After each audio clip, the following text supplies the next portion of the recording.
1996 సంవత్సరం చిరంజీవి గారి కెరీర్లో అస్సలు మర్చిపోలేని ఏడాది అది. చిరంజీవి గారి వీరాభిమానులకు కూడా బాగా గుర్తుండిపోయే సంవత్సరం అది. 1978 సంవత్సరంలో ప్రాణం ఖరీదు సినిమాతో సినీ ఇండస్ట్రీలోకి అడుగుపెట్టిన చిరంజీవి గారు 2008 సంవత్సరంలో రాజకీయాల్లోకి వెళ్ళిపోయేదాకా ప్రతి సంవత్సరం కనీసం ఒక్క సినిమాతో అయినా ప్రేక్షకుల ముందుకు వచ్చేవారు. కానీ 1996 సంవత్సరంలో మాత్రం చిరంజీవి గారు ఒక్కటంటే ఒక్క సినిమాను కూడా చేయలేదు. 1995 సంవత్సరంలో చిరంజీవి గారి నుంచి అల్లుడా మజాకా, బిగ్ బాస్, రిక్షా ఓడి సినిమాలు వచ్చాయి. అల్లుడా మజాకా సినిమా కమర్షియల్గా సక్సెస్ అయినప్పటికీ వివాదాల్లో చిక్కుకుపోవడంతో ఆ సినిమా విజయం పట్ల చిరంజీవికి సంతృప్తి లేకుండా పోయింది. ఆ తర్వాత బిగ్ బాస్ వచ్చినా అది కూడా ఫ్లాప్ అయింది. రిక్షా ఓడు సినిమా కూడా ఫ్లాప్ సినిమాగా మిగిలిపోవడంతో చిరంజీవి గారిలో అంతర్మదనం మొదలైంది. వరుసగా సినిమాలు చేస్తూ వస్తున్నా సరే బ్లాక్ బాస్టర్ హిట్ రేంజ్లో హిట్టు దక్కడం లేదన్న ఆలోచనలో పడిపోయారు. కొత్త సినిమాను వెంటనే ఒప్పుకోకుండా ఓపికగా మంచి కథ కోసం ఎదురు చూస్తూ ఉండిపోయారు. సరిగ్గా అదే సమయంలో మలయాళంలో మమ్ముట్టి గారు హీరోగా నటించిన హిట్లర్ అనే సినిమా రిలీజ్ అయింది. 1996 సంవత్సరం ఏప్రిల్ 14వ తారీఖున మలయాళంలో విడుదలైన ఆ సినిమా అక్కడ మంచి విజయాన్ని సాధించింది. అయితే ఆ సినిమా రీమేక్ రైట్స్ను నిర్మాత ఎడిటర్ మోహన్ గారు తీసుకున్నారు. అక్కడ బ్లాక్ బాస్టర్ విజయం సాధించడంతో తెలుగులో ఈ సినిమా రీమేక్ పట్ల సినీ ఇండస్ట్రీలో హాట్గా డిస్కషన్లు నడిచాయి. దీన్ని మోహన్ బాబు గారితో రీమేక్ చేయాలని ఎడిటర్ మోహన్ గారు డిసైడ్ అయ్యారు. దర్శకుడిగా ఈవివి సత్యనారాయణ గారు అయితే ఇంకా బాగుంటుందని ఆయన ఫిక్స్ అయిపోయారు. ఈవివి సత్యనారాయణ గారు కనుక ఒప్పుకుంటే మోహన్ బాబు గారితో పాటు ఆయనకు కూడా ఒకేసారి స్పెషల్ సోను వేసి మరీ ఈ సినిమాను చూపించాలని ఎడిటర్ మోహన్ గారు ఫిక్స్ అయ్యారు. ఈవివి సత్యనారాయణ గారికి ఇదే విషయాన్ని చెబితే ఆయన నుంచి షాకింగ్ రియాక్షన్ వచ్చింది. నేను ఇప్పటికే మోహన్ బాబుతో అదిరింది అల్లుడు అనే సినిమాను చేస్తున్నా. ఇది కాగానే వీడెవడండి బాబు అనే సినిమా కూడా మోహన్ బాబుతోనే లైనప్లో ఉంది. మళ్ళీ మోహన్ బాబుతోనే మరో సినిమాను చేయాలంటే ఇది విడుదలయ్యేసరికి మరో 2 ఏళ్ళైనా పట్టొచ్చు. వేరే హీరోతో ఇదే సినిమాను తీయాలంటే చేస్తాను, కానీ మోహన్ బాబుతో మాత్రం ఈ సినిమాను చేయాలంటే మాత్రం నాకు కుదరదు. ముందుగా ఒప్పుకున్న సినిమాలను కాదని ఈ సినిమా మీద నేనైతే కూర్చోలేను అంటూ ఈవి సత్యనారాయణ గారు తేల్చి చెప్పారు. దీంతో ఎడిటర్ మోహన్ గారు ఆలోచనలో పడిపోయారు. ఈ క్రమంలోనే ఓ 5 నెలలు గడిచిపోయాయి. మోహన్ బాబు కాకుండా ఈ సినిమా కథకు న్యాయం చేయగలిగే హీరో ఎవరున్నారా అని ఆలోచిస్తే చిరంజీవి గారి పేరు గుర్తుకొచ్చింది. మొదటగా అల్లు అరవింద్ గారికి చెప్పిన ఈ సినిమా రీమేక్ గురించి ఓ వార్తను పడేశారు మోహన్ గారు. కేరళలో తనకున్న పరిచయాల మూలంగా ఒరిజినల్ వెర్షన్లో ఈ సినిమా రిజల్ట్ ఏంటన్నది అల్లు అరవింద్ గారికి తెలిసిపోయింది. దీంతో చిరంజీవి గారు ఈ సినిమాను చేస్తే కనుక డిఫరెంట్గా ఉంటుందని, ఖచ్చితంగా మంచి విజయాన్ని సాధిస్తుందని ఆయనకు బలమైన నమ్మకం ఏర్పడింది. దీంతో ఓ మంచి రోజు చూసుకుని అల్లు అరవింద్ గారు, చిరంజీవి గారు పనిగట్టుకుని మరి మమ్ముట్టి గారి హిట్లర్ సినిమాను చూశారు.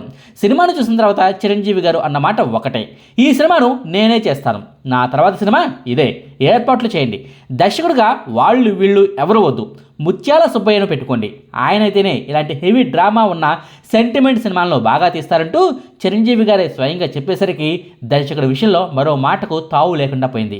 సరిగ్గా అదే సమయంలో ముత్యాల సుబ్బయ్య గారు వెంకటేష్, సౌందర్య గారులతో పవిత్ర బంధం సినిమాను తీసి బ్లాక్ బాస్టర్ విజయాన్ని సాధించి ఉన్నారు. 1996 సంవత్సరం అక్టోబర్ 17వ తారీఖున పవిత్ర బంధన్ సినిమా విడుదలైతే ఆ తర్వాత వారం రోజులకే ఎడిటర్ మోహన్ గారి నుంచి ముత్యాల సుబ్బయ్య గారికి ఫోన్ కాల్ వెళ్ళింది. రేపు ఉదయం ఒకసారి ఆఫీసుకు రాగలరా అని మోహన్ గారు అడిగితే తప్పకుండా వస్తాను సార్ అని ముత్యాల సుబ్బయ్య గారు బదిలిచ్చారు. మరుసటి రోజు ఉదయమే ఎడిటర్ మోహన్ గారి ఆఫీస్కు వెళ్ళగానే మమ్ముట్టి గారి హిట్లర్ సినిమాను స్పెషల్ షో వేసి మరీ చూపించారు. ఈ సినిమా రీమేక్ రైట్స్ను నేనే కొన్నానండి, చిరంజీవి గారితో చేస్తున్నాం, ఆయన కూడా ఈ సినిమాను చూశారు, ఆయనకు ఈ సినిమా బాగా నచ్చింది, మిమ్మల్నే డైరెక్టర్గా పెట్టుకోమని సలహా ఇచ్చారంటూ ఎడిటర్ మోహన్ గారు అనడంతో ముత్యాల సుబ్బయ్య గారు అవాక్కయ్యారు. మొదట్లో ఆ విషయాన్ని ముత్యాల సుబ్బయ్య గారు నమ్మలేదు. నేనేమిటి, చిరంజీవి గారి చిత్రానికి దర్శకత్వం వహించనేమిటి, జోకులొద్దు సార్ ఊరుకోండని సుబ్బయ్య గారు అనగానే జోకులు గారు సుబ్బయ్య నిజమే అని ఎడిటర్ మోహన్ గారు పదే చెప్పడంతో ఆయన మరింత విస్తుపోయారు. మొత్తానికి వీళ్ళిద్దరి కాంబినేషన్లో సినిమా వస్తుందంటూ 1996 సంవత్సరం అక్టోబర్ నెలాఖరులో ఓ ప్రకటన కూడా ఇచ్చేశారు. అయితే ఈ ఒక్క ప్రకటనతోనే ముత్యాల సుబ్బయ్య గారికి కొత్త తలనొప్పులు తీసుకొచ్చాయి. చిరంజీవి గారి ఫ్యాన్స్ నుంచి ముత్యాల సుబ్బయ్యకు వార్నింగ్ లెటర్స్ కూడా వచ్చాయి. ఏడాది గ్యాప్ తర్వాత మా గురువు గారు సినిమా చేస్తున్నారు, సినిమా తప్పకుండా హిట్ అవ్వాలి, తేడా వచ్చిందో నీ శాలిటీ లేచిపోతుంది జాగ్రత్త అంటూ చిరంజీవి గారి వీరాభిమానుల నుంచి ముత్యాల సుబ్బయ్య గారికి బెదిరింపు లేఖలు కూడా వచ్చాయి. అప్పట్లో ఈ లేఖలు సినీ ఇండస్ట్రీలో పెద్ద దుమారాన్ని లేపాయి. అయితే ఆ లేఖలను చూసి భయంతో కాకుండా సినిమా పట్ల మరింత శ్రద్ధతో పనిచేయాలని ముత్యాల సుబ్బయ్య గారు డిసైడ్ అయ్యారు. ఆ లేఖలను చూసి భయపడకుండా సినిమా కథ మీద వర్క్ చేయడం మొదలుపెట్టారు. మొదట్లో ఈ సినిమా కథను తెలుగుకరించేందుకు ప్రముఖ రైటర్ మరుకూరి రాజాను తీసుకోవాలని నిర్మాత ఎడిటర్ మోహన్ గారు అనుకున్నారు. ఈవివి గారు దర్శకుడైతే మరుకూరి రాజాయే రైటర్గా ఉండేవారు. కానీ సడన్గా ముత్యాల సుబ్బయ్య గారు తెర మీదకు రావడంతో ఆయన్ను వద్దనుకున్నారు. ఆయన స్థానంలో ఎల్బి శ్రీరామ్ గారిని డైలాగ్ రైటర్గా సుబ్బయ్య గారు సెలెక్ట్ చేసుకున్నారు. ఒరిజినల్ వెర్షన్లో లేకపోయినా సరే కొన్ని సపరేట్ ట్రాక్లను పెట్టి మరీ ఈ సినిమా కథను మరింత అద్భుతంగా రాసుకున్నారు. సంగీత దర్శకుడిగా కోటి గారిని తీసుకున్నారు. మొత్తానికి పూర్తి స్క్రిప్ట్ రెడీ అయిన తర్వాత హిట్లర్ సినిమా షూటింగ్ మొదలైంది. నిజానికి చిరంజీవి గారి సినిమాల్లో పాటలంటే డాన్స్ మూమెంట్లు బాగుండాలని అభిమానులు కోరుకునేవాళ్ళు. కానీ చిరంజీవి గారు ఈ హిట్లర్ సినిమా విషయంలో మాత్రం ఒకటి కాదు ఏకంగా 2 పేత సాంగ్స్కు ఒప్పుకున్నారు. ఓ కాలమా ఇది నీ జాలమా అనే పాట కానివ్వండి, కన్నీళ్లకే కన్నీళ్ళొచ్చే అనే పాటను కానివ్వండి, చిరంజీవి గారు ఆ రోజుల్లోనే ఒప్పుకోవడం అనేది చాలా గొప్ప విషయం. నిజానికి సినిమాల్లో పాటలు వస్తే చాలు డాన్స్ మాస్టర్లకు వాటిని అప్పగించేసి డైరెక్టర్లు రెస్ట్ తీసుకుంటూ ఉండేవారు లేదా వేరే పనుల్లో మునిగిపోయేవారు. కానీ ముత్యాల సుబ్బయ్య గారు మాత్రం అందుకు పూర్తి మినహాయింపు. ఈ 2 పాటలను కూడా డాన్స్ మాస్టర్కు ఇవ్వకుండా ఆయనే స్వయంగా చిత్రీకరించారు. ఈ సినిమాలో ఉన్న హబీబీ సాంగ్ ట్యూను చిరంజీవి గారికి మొదట నచ్చలేదు. కానీ పాట రికార్డింగ్ పూర్తయి వచ్చిన తర్వాత విని ఆయన కూడా సంతృప్తి చెందారు. ఇక ఈ సినిమా కథ ప్రకారం తండ్రి పాత్ర చాలా కీలకం. చిరంజీవి గారికి తండ్రి పాత్రలో ఎవరు చేసినా సరే రొటీన్గానే ఉంటుందన్నది ముత్యాల సుబ్బయ్య గారి ఒపీనియన్. చివరకు చాలా ఆలోచించి మరీ దాసరి నారాయణరావు గారితో ఆ పాత్రలను చేయించాలని డిసైడ్ అయ్యారు. చిరంజీవి గారికి చెప్తే ఆయన ఒప్పుకుంటే బ్రహ్మాండంగా ఉంటుందంటూ గ్రీన్ సిగ్నల్ కూడా ఇచ్చేశారు. ఎడిటర్ మోహన్ గారికి దాసరి నారాయణరావు గారికి మంచి సన్నిహిత సంబంధాలు ఉన్నాయి. దీంతో ఆయనే పట్టుబట్టి మరీ ఆ పాత్రలో నటించడానికి దాసరి నారాయణరావు గారిని ఒప్పించారు. హిట్లర్ సినిమాలో దాసరి నారాయణరావు గారి పాత్రకు మంచి ప్రశంసలు దక్కడం గమనార్హం.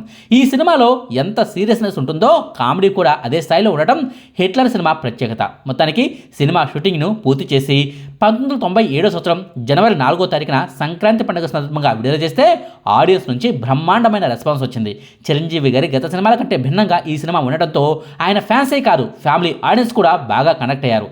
హిట్లర్ సినిమాతో చిరంజీవికి లైఫ్ ఇచ్చావయ్యా అని ముత్యాల సుబ్బయ్యతో సినీ ప్రముఖులు అంటే దానికి ముత్యాల సుబ్బయ్య గారు ఒప్పుకునేవారు కాదు. నాకు ఈ అవకాశం ఇచ్చింది చిరంజీవి గారే, ఆయనే నాకు లైఫ్ ఇచ్చారు అంటూ ముత్యాల సుబ్బయ్య గారు చెప్పేవారు. ఈ సినిమా బ్లాక్ బస్టర్ విజయం సాధించిందన్న విషయం రూఢి అయిన తర్వాత చిరంజీవి గారు ముత్యాల సుబ్బయ్య గారితో మాట్లాడాలని అనుకున్నారు. కానీ ఆయన అందుబాటులో లేకుండా పోయారు. ఎక్కడున్నారో తెలుసుకుని ఓసారి ఇంటికి రమ్మనండని తన సిబ్బందికి పురమాయించారు. తీరా చూస్తే 2 రోజుల తర్వాత ఈ విషయం ముత్యాల సుబ్బయ్య గారికి తెలిసింది. సారీ సార్, మీ మెసేజ్ నాకు అందటం లేట్ అయింది, అందుకే వెంటనే మిమ్మల్ని కలవలేకపోయానంటూ ముత్యాల సుబ్బయ్య వివరణ ఇవ్వబోతుంటే అదేంటి మీకు సెల్ ఫోన్ లేదా అని చిరంజీవి గారు అడిగారు. లేదు సార్, ఇంకా కొనుక్కోలేదు అని కాస్త చిన్నబోతూ ముత్యాల సుబ్బయ్య గారు చెప్పుకొచ్చారు. సినిమా గురించి కాసేపు మాట్లాడుకుని ఇంటికి వెళ్ళిపోయిన తర్వాత మర్నాడే ముత్యాల సుబ్బయ్య గారి ఇంటికి ఓ పార్సల్ వచ్చింది.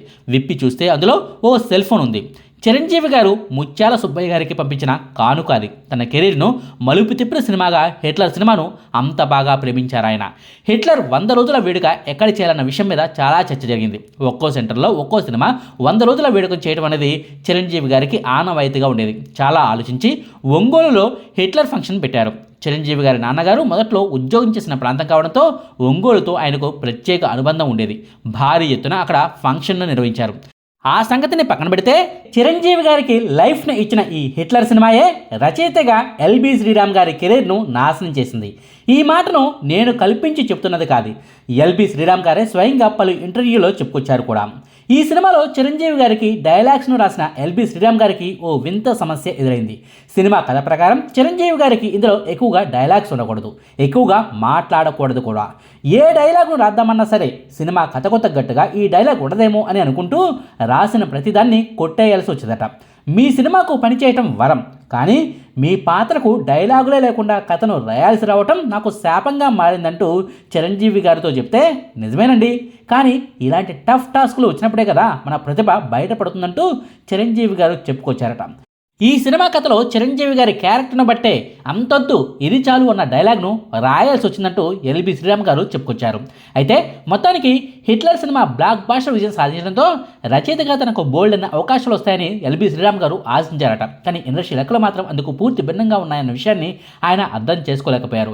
హిట్లర్ సినిమాలో చిరంజీవి గారికి పెద్దగా డైలాగులు కూడా లేకపోవడంతో రచయితగా ఆయన మార్కు లేదంటని భావించిన వాళ్ళు కూడా ఉన్నారు. అంతేకాదు హిట్లర్ సినిమా రచయిత కదా, ఆయన ఇక ముందు పెద్ద పెద్ద సినిమా సినిమాలకే పనిచేస్తాడేమో, రెమ్యునరేషన్ కూడా భారీగా పెంచేసి ఉంటాడంటూ చిన్న సినిమా దర్శకుల నిర్మాతలు గుడ్డిగా ఓ అభిప్రాయానికి వచ్చేశారు. దానివల్ల గతంలో చిన్న చిన్న హీరోల సినిమాల కథలను రాసేందుకు పిలిచిన వాళ్ళు కూడా ఎల్బి శ్రీరామ్ గారిని రచయితగా పెట్టుకోవడం మానేశారు. ఆయనకు రచయితగా ఛాన్సులు కూడా బాగా తగ్గిపోయాయి. చిరంజీవి గారి హిట్లర్ సినిమాకు మాటలను రాయడమే రచయితగా నా కెరీర్కు శాపంగా మారిపోయిందంటూ ఎల్బి శ్రీరామ్ గారు కొన్నాళ్ళ క్రితం ఓ ఇంటర్వ్యూలో వ్యాఖ్యానించారు. అయితే రచయితగా ఆయన ఎదగలేకపోయినా యాక్టర్గా రూటు మార్చి మరీ అభిమానులను అలరించడం గమనార్హం. ఇదండి చిరంజీవి గారి హిట్లర్ సినిమా తెర వెనుక జరిగిన కథగా. మీకు ఈ వీడియో నచ్చితే లైక్ చేయండి, షేర్ చేయండి. మరిన్ని ఆసక్తికరమైన వీడియోల కోసం మా కొత్త ముచ్చల ఛానల్ను సబ్స్క్రైబ్ చేయడం మాత్రం మర్చిపోకండి. Thank you.